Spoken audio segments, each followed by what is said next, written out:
Hello everyone, good morning, welcome to our mini blog. তো guys আজকে সকাল সকাল ঘুম থেকে উঠে পড়েছি, আর আজকে রান্নাবান্না কমপ্লিট করে নিতে হবে তাড়াতাড়ি, কারণ আমাদের আজকে একটা স্বাদের নেমন্তন্ন আছে।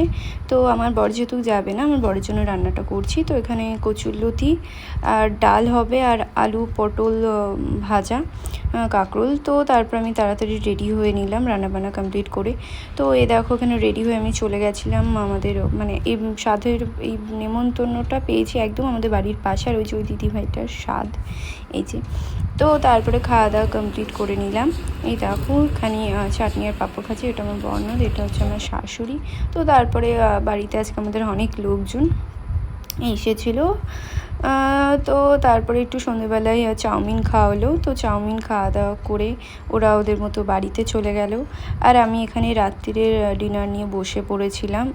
পাশের বাড়ি থেকে খাবার পাঠিয়েছিল আমাদের জন্য। তো গাইস, ব্লগটা এই পর্যন্তই, বাই।